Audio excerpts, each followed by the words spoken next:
Corona संकट के इस दौर में जिन वर्गों ने सबसे ज़्यादा समस्याएं झेली हैं उनमें हमारा अधिवक्ता समाज भी है और ख़ास तौर पर युवा अधिवक्ता जो पिछले कुछ वर्षों से कोर्ट्स में प्रैक्टिस करने आ रहे हैं और न सिर्फ कानून की बारीकियों को सीख रहे हैं, समझ रहे हैं, बल्कि अपने जीवन का संघर्ष भी कर रहे हैं क्योंकि जुडिशरी के साथ बेहतर तालमेल बनाकर एडवोकेसी करने में, वकालत करने में शुरुआत के कई वर्ष व्यक्ति को लगता है और एक अनुभव अर्जित करना होता है, इस क्षेत्र में एक विशेषज्ञता अर्जित करनी होती है और उसके बाद रास्ते आसान होते हैं।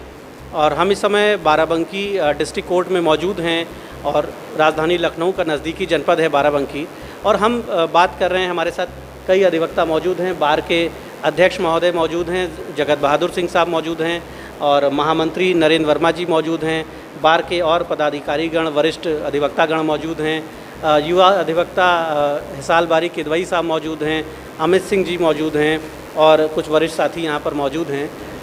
हम शुरुआत करेंगे इस विषय पर हिसाल बारी किदवई जी से। हिसाल, आप बताएं कि किस तरह की समस्याएं झेली हैं युवा अधिवक्ताओं ने, और आप टच में रहते हैं लोगों के, हम मानते हैं कि फीडबैक मिलता होगा अपने युवा साथियों से कि क्या क्या दिक्कतें आई हैं। और बीच में कुछ अधिवक्ताओं से हमारी बात भी हुई तो उनका कहना है, ख़ास तौर पर जो युवा अधिवक्ता हैं, उनका कहना है कि इस मुश्किल घड़ी में बिल्कुल वो अकेला महसूस कर रहे हैं खुद को, क्योंकि बार काउंसिल से जो अपेक्षा थी और अपने बार एसोसिएशन से भी लोगों की अपेक्षा थी, शायद अभी वो अपेक्षाएं पूरी नहीं हो पाई हैं। ऐसा दीपक कि जो ज़्यादा जूनियर हैं तो उसमें एक बड़ी तादाद उन जूनियर्स में ऐसे वकीलों की है जो किसी न किसी सीनियर के साथ इंगेज होकर प्रैक्टिस कर रहे हैं, सीख रहे हैं वकालत और धीरे धीरे अपने आप को अपग्रेड कर रहे हैं। ये जो माहौल कोरोना के बाद लॉकडाउन वाला हुआ, कचहरी से काम ही ख़त्म हो गया। ये जितनी भी, चूँकि मैं क्रिमिनल प्रैक्टिस कर रहा हूँ तो मैं उसी एस्पेक्ट से आपको बता रहा हूँ, जिन लोगों को जेल से छोड़ा गया पेरोल पर, उसमें कोई मीडिएशन जनरल एडवोकेट का रखा ही नहीं गया।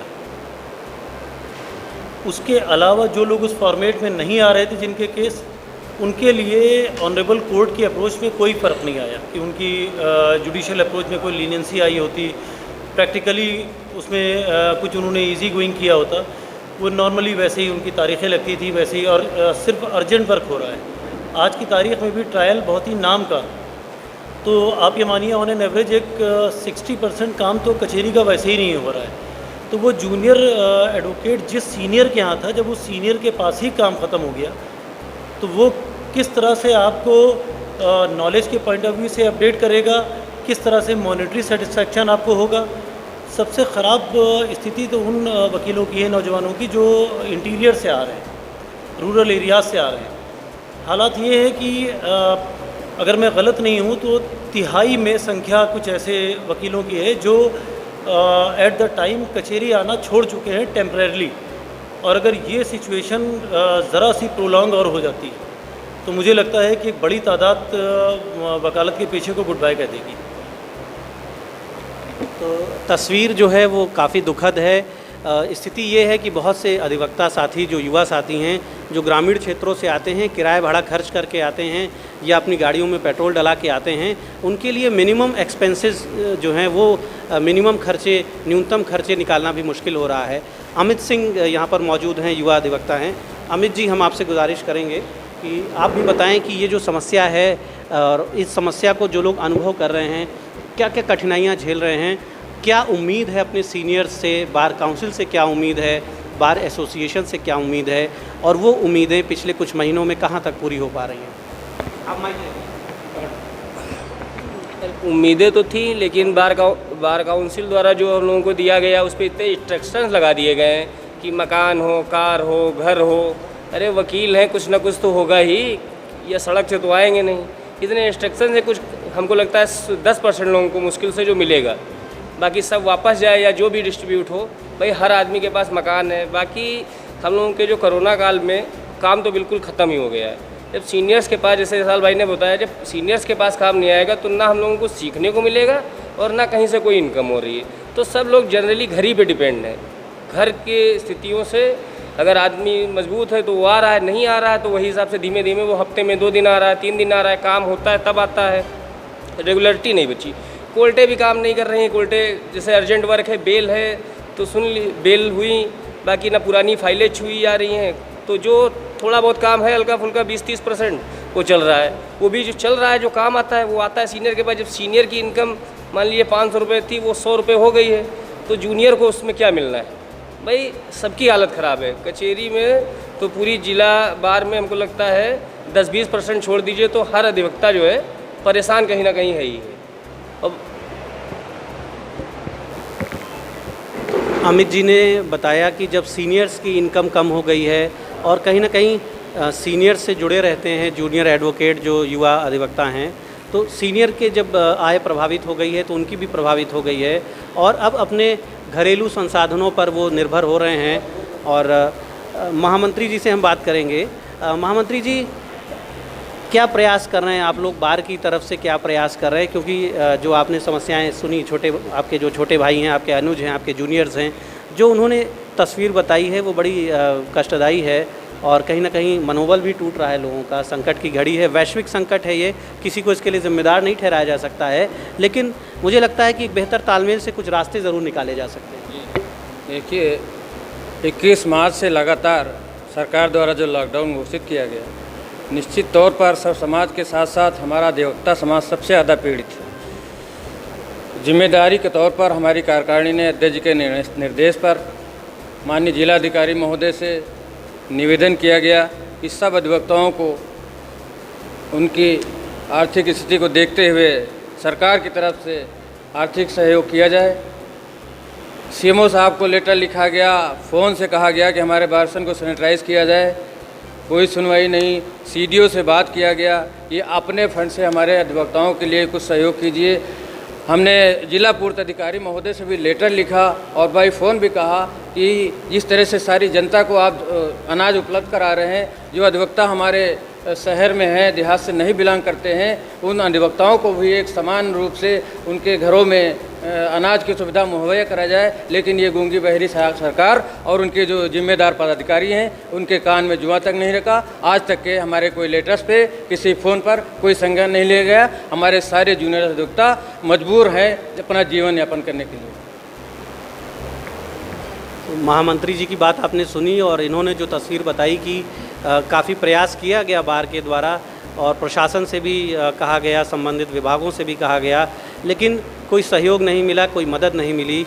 समाज में ये मान्यता है कि बार एसोसिएशन एक बहुत मजबूत संगठन होता है और उसका न सिर्फ जुडिशरी पर बल्कि जिला प्रशासन पर भी प्रभाव होता है, दबाव भी होता है और वकीलों की बातों को अनसुना नहीं किया जाता।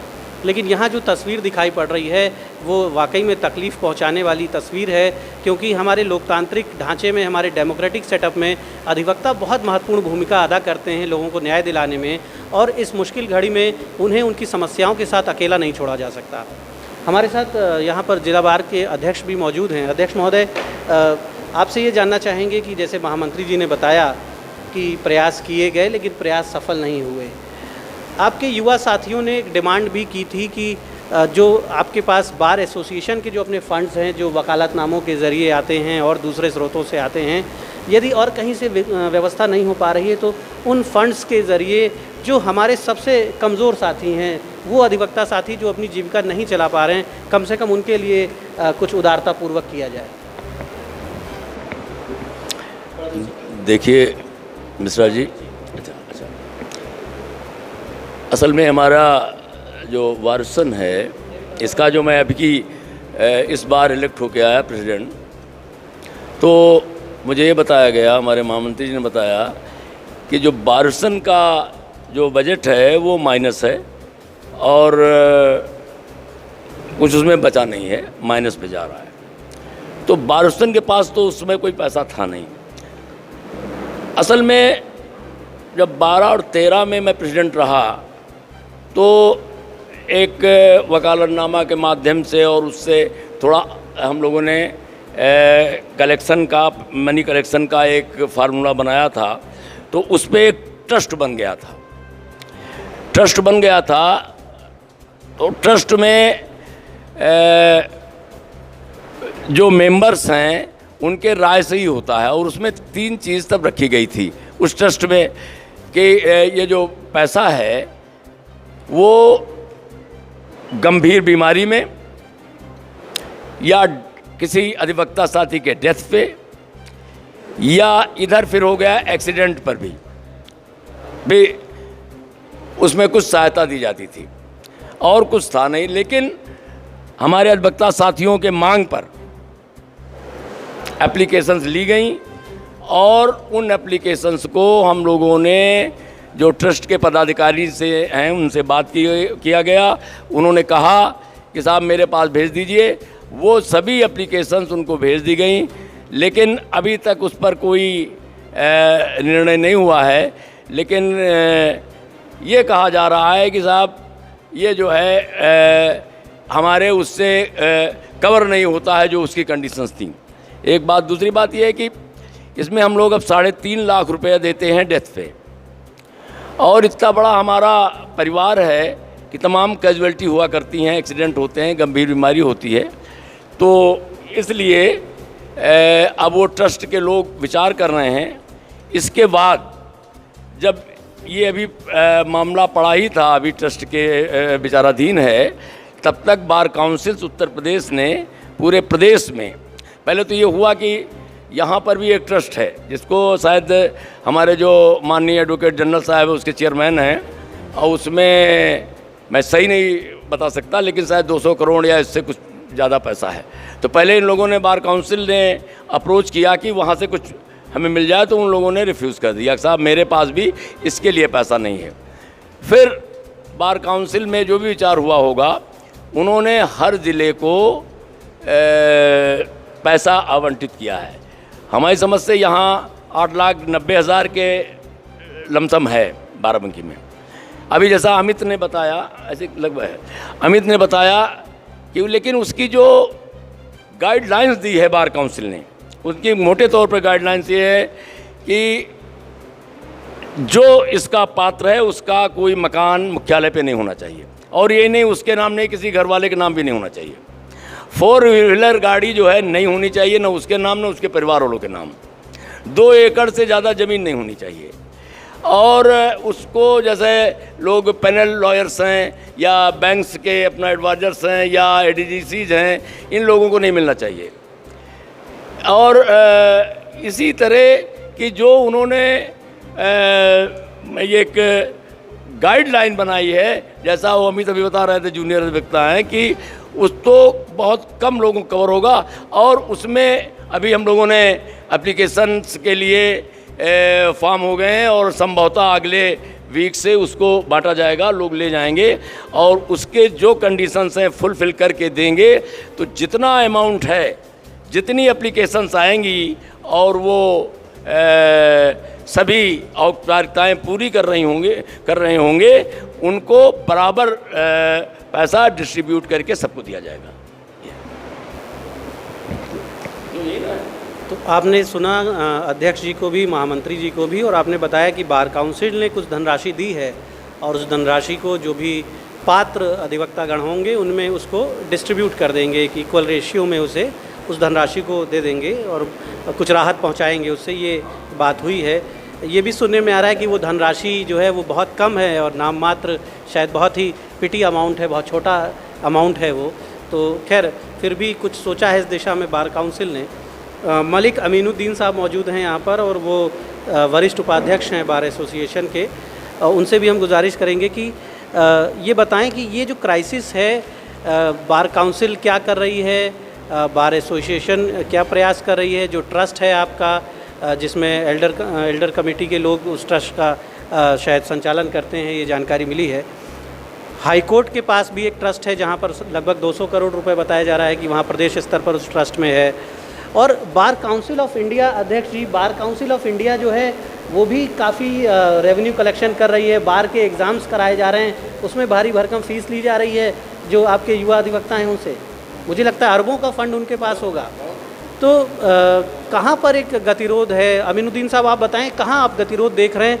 क्योंकि पैसे की कमी नहीं है, चाहे हम स्टेट बार काउंसिल की बात करें, हाई कोर्ट में जो स्टेट लेवल पे ट्रस्ट है, और राष्ट्रीय स्तर पर जो बार काउंसिल ऑफ इंडिया है वो भी तमाम तरह के फंड्स लेती है युवा अधिवक्ताओं से, और तमाम कॉलेजेस जो संचालित होते हैं लॉ के वो भी वहाँ पर रेवेन्यू जमा करते हैं।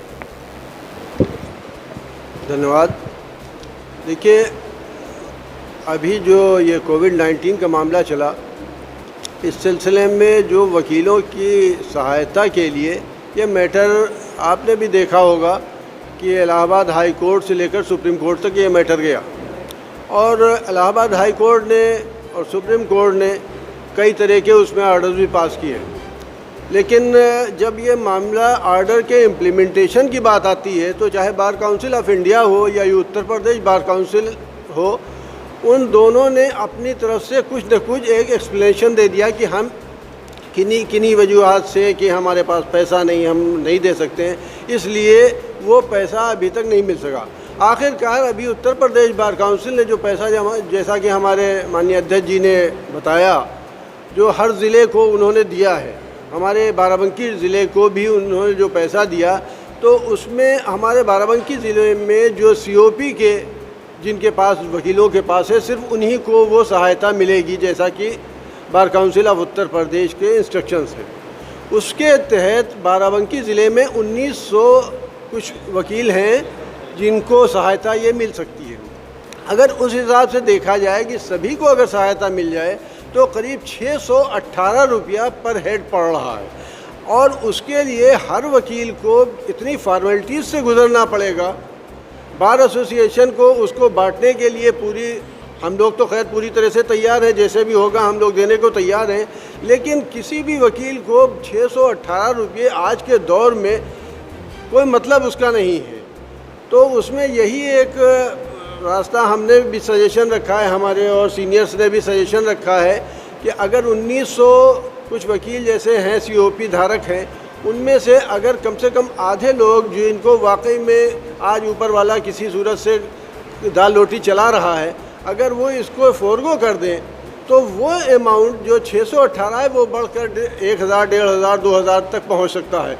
और जिस गरीब वकील जिसका आज परेशानी में है, जो हमारा जूनियर, उसको अगर 1500, 2000 रुपया मिल जाता है तो कुछ उसको सहायता मालूम पड़ेगी। वो सहायता नहीं होगी, लेकिन कुछ न कुछ उसको मालूम पड़ सकती है। तो हम लोगों का प्रयास यही है। तो बार काउंसिल ऑफ इंडिया ने अपनी तरफ से कर दिया, एक्सप्लेनेशन दे दिया, बार काउंसिल ऑफ यूपी ने अलग से दे दिया, आखिर में इतना पैसा दिया है। हमारे जैसे अध्यक्ष जी ने बताया कि अगर हम लोगों के पास, हमारे बार एसोसिएशन के पास पैसा होता तो हम लोग शायद सबसे पहले इसके लिए तैयार हो जाते कि हम अपने जूनियर्स को या अपने और सीनियर्स को जो नीडी हैं उनको ज़रूर देते। धन्यवाद। और हम अमीनुद्दीन साहब ने बताया कि एक डिमांड आई, एक बात आई कि 10-10 हज़ार रुपये कम से कम जो अपने नीडी साथी हैं, वो साथी जो कमज़ोर हैं, उन्हें दिया जाए एक मदद के तौर पर। उसके लिए ट्रस्ट से रिक्वेस्ट भी की गई। अशोक वर्मा जी भी मौजूद हैं यहाँ पर। अशोक जी, क्या वजह लग रही है कि आप लोग ट्रस्ट से रिक्वेस्ट कर रहे हैं? ट्रस्ट में जो लोग हैं वो भी आपके बीच के ही सीनियर्स हैं, और वो इस दर्द से, मुझे लगता है कभी उन्होंने ये दर्द झेला होगा अपने जीवन में, जब वो संघर्ष के दौर में, हर व्यक्ति अपने जीवन में संघर्ष के दौर देखता है, शुरुआती दौर में या कभी किसी कारण से जीवन में संघर्ष आते रहते हैं। तो आपके ट्रस्ट के लोग इस समस्या को क्यों नहीं समझ पा रहे हैं, या आप लोग उन्हें क्यों नहीं बेहतर तरीके से समझा पा रहे हैं, और क्यों नहीं वो राज़ी हो रहे हैं?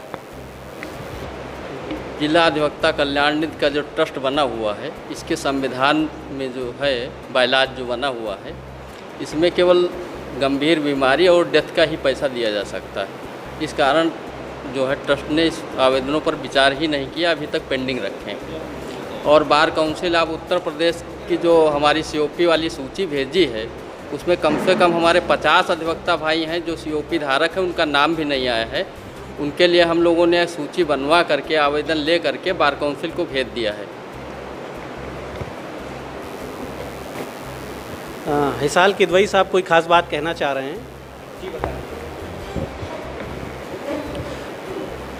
देखिए दीपक, जब ये मार्च में शुरुआत हुई कोरोना की, जैसे ये सीवियर रेंज पर आया, इत्तेफाक से उसी वक्त हमारी बार एसोसिएशन का सत्र शुरू हुआ था। तो जैसा हर सत्र के शुरुआत में दिक्कतें आती हैं बजट की और इस्टेब्लिशमेंट की, हमारे सामने भी वही दिक्कतें थी हमारी मौजूदा कैबिनेट के लिए। ऐसे में होता ये है कि हम अपनी मदर बॉडी की तरफ देखते हैं, बार काउंसिल ऑफ यूपी की तरफ हमने देखा, क्योंकि हम हमेशा हर मुकदमे में, हर पावर में, हर वकालतनामे में वेलफेयर स्टैंप लगाते हैं। जो भी हम रेवेन्यू जनरेट करते हैं, वो रेवेन्यू जाता है उनके खाते में, इस आस में करते हैं कि वो हमारा वेलफेयर फंड है, हमारे इस तरह की किसी क्राइसिस के वक्त पर वो खड़े होंगे। उन्होंने अभी जैसा अमीन भाई ने अमाउंट बताया कि जो उन्होंने लिस्ट भेजी है गलत सही जैसी भी, अगर उसमें इक्वली उसको पैसे दिए जाएं तो 618 रुपये आते हैं। आप समझ सकते हैं कि 618 रुपये में ये 6 महीने काटना कैसे मुश्किल होता अगर हम सिर्फ बार काउंसिल के सहारे होते। बार काउंसिल ने अपने हिसाब से एक गाइडलाइन दी कि फ़लाँ लोगों को स्वेच्छा से विड्रा कर लेना चाहिए। हालात ये हैं कि जिसके पास गाड़ी नहीं है उसको किराए की दिक्कत है, जिसके पास गाड़ी है उसको पेट्रोल की दिक्कत है। अमीर गरीब हर आदमी अपनी जो लाइफस्टाइल अफोर्ड कर रहा था आज की डेट में वो अफोर्ड करने में उसको दिक्कत आ रही है। सब परेशान है, लेकिन बार काउंसिल ये प्रैक्टिकल पहलू क्यों मिस कर गई ऊपर वाला जान सकता है। दूसरी चीज़ यहाँ पर जब कोरोना की सेफ्टी रीज़न से जब यहाँ पर क्या कहते हैं नॉर्म्स उन्होंने चेक किए अपने कोर्ट कैंपस में, तो जिस वक्त पूरे शहर में इंटीरियर में जबकि वही एक कोरोना पेशेंट निकलता था और 14 दिन तक उसका मोहल्ला सीज़ होता था 250 मीटर के रेडियस में, पहले तो किलोमीटर्स में होता था, लेटर ऑन वो 250 मीटर हो गया। एक आदमी मोहल्ले का कोरोना पॉजिटिव होता था और मोहल्ला 14 दिन के लिए सीज़ होता था। उसी वक्त हमारे कप्तान ऑफिस में 14 पुलिस वाले पॉजिटिव निकले थे और ये कैंपस सिर्फ एक दिन बंद हुआ था। हमारे यहाँ हाई कोर्ट से गाइडलाइन है, आज की तारीख़ में कोई भी एम्प्लॉई कोई भी पीओ अगर वो पॉजिटिव डिक्लेयर होता है तो सिर्फ एक दिन के लिए हमारा कैंपस बंद होता है, और अगर कोई प्रैक्टिसिंग एडवोकेट पॉजिटिव निकलता है तो उसकी कोई सुनवाई नहीं है, उसको शायद वो अपना पार्ट नहीं मानते हैं। बहुत चीज़ें ऐसी हैं सिक्योरिटी नॉर्म्स के लेवल पर जो वो कमियां जानबूझ के करते जा रहे हैं और जिसका खामियाजा हम लोग उठा रहे हैं। हम यहाँ काम कर रहे हैं जस्ट फॉर नथिंग और अपनी जान हथेली पर रखकर हम काम कर रहे हैं। हम उनके लिए कानून के मुहाफिज का रोल अदा कर रहे हैं, लेकिन सच ये है कि हमें वो सेकेंडरी ट्रीटमेंट भी नहीं दे रहे हैं। हम उनके लिए किस दर्जे पर हैं ये वही बेहतर जान सकते हैं। ये जो ऑनलाइन और इस तरह की वर्चुअल एडवोकेसी हो रही है, जिस तरह जो ऑप्शनल एडवोकेसी यहाँ पर इंट्रोड्यूस की गई है, इसका सबसे बुरा जो असर हो रहा है कि हमारा एक बहुत ही डिसिप्लिन ये कैंपस है, प्रोफेशन है। हम एक यूनिफॉर्म में आते हैं, हम एक फॉर्मेट में एक डिसिप्लिन मैनर में बात करते हैं। ये सारी चीज़ें कैजुअल हो गई हैं। हमारी यूनिफॉर्म पर कोई रोकथाम नहीं रह गई है, हमारे वर्किंग पर कोई रोकथाम नहीं रह गई है।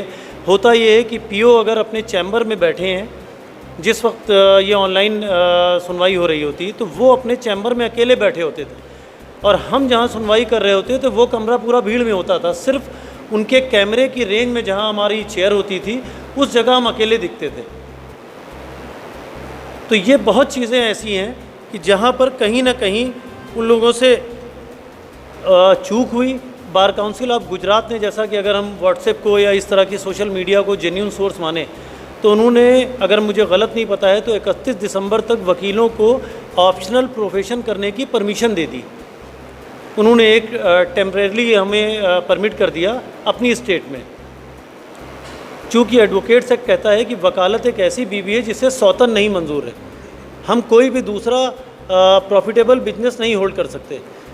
यूपी बार काउंसिल जो मुझे लगता है इंडिया में सबसे ज़्यादा जहाँ पर वकील हैं, सबसे ज़्यादा तादाद है, जहाँ पर जनसंख्या का घनत्व सबसे ज़्यादा है, आबादी के लिहाज से दुनिया का 6 नंबर का कंट्री है ये स्टेट। अगर भगवान न करे कभी अलग होता है, इतनी बड़ी स्टेट में ये प्रोफेशनल बाइंडिंग कैसे वो इसको लूज़ करना उनके ध्यान से रह गया।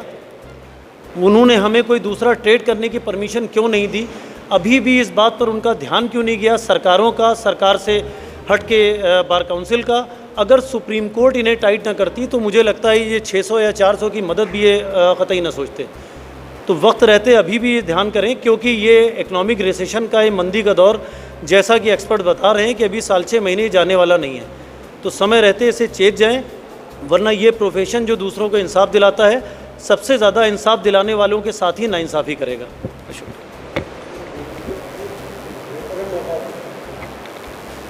बहुत महत्वपूर्ण बात आपने कही हिसाल किदवई साहब ने, और एक बात इन्होंने कही है कि गुजरात का हवाला दिया है कि वहाँ पर रिलैक्स कर दिया गया है, जो एडवोकेट एक्ट्स के प्रोविज़न है उसको रिलैक्स करके एक आपको मौका दे दिया गया है कि जब तक ये संकट का दौर है अगले कुछ महीनों के लिए आप वैकल्पिक रोज़गार भी कर सकते हैं और अपने लिए, अपने परिवार के लिए आप जीविका अर्जित कर सकते हैं।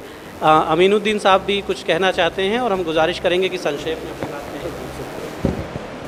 कि ये अक्सर बात आई है, चर्चा में रही है कि साहब बार और बेंच का सामंजस्य कुछ बिगड़ गया है इस समय। तो मेरा जो अपना पर्सनल तजुर्बा है वो ये है कि वकील हमेशा जुडिशरी को प्रोटेक्शन देता रहा है।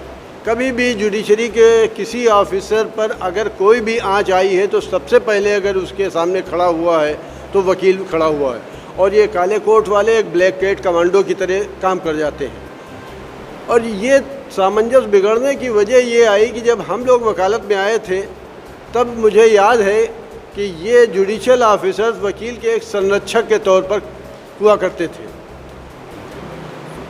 ख़ासकर जूनियर वकीलों के लिए तो वो बहुत मदद किया करते थे, और सिर्फ इसलिए कि अगर कोई न्यूकमर है, अगर कोई रिलीफ लेने के लिए उनके सामने गया है तो ये समझ के कि इसको कुछ न कुछ प्रोत्साहन होना चाहिए इसका, लिहाजा वो कुछ न कुछ रिलीफ दिया करते थे।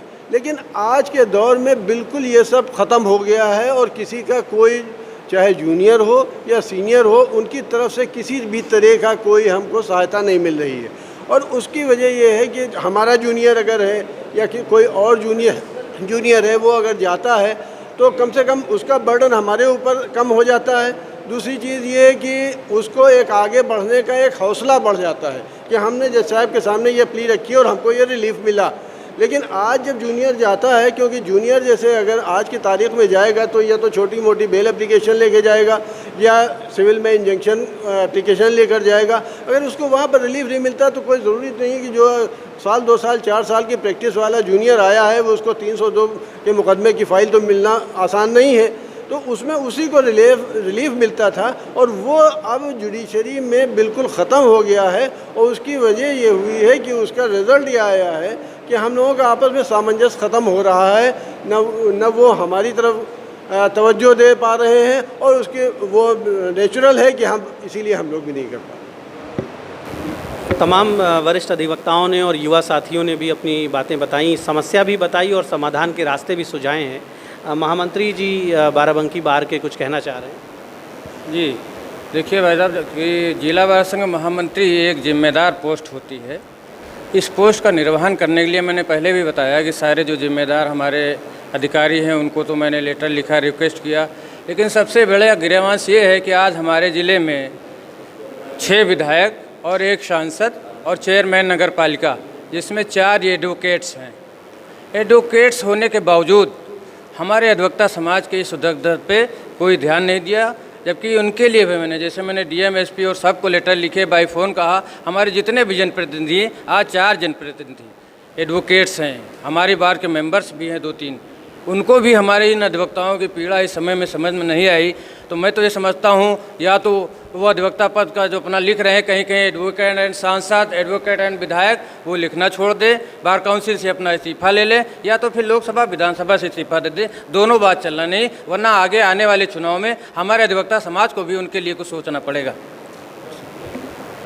तो एक चेतावनी भी है उन जनप्रतिनिधियों के लिए जो देश की बड़ी पंचायतों का हिस्सा हैं, जो प्रदेश की विधानसभा या विधान परिषद का हिस्सा हैं और कहीं ना कहीं वो अधिवक्ता समाज से जुड़े हुए हैं। तो उन्हें भी अपना धर्म निभाना होगा।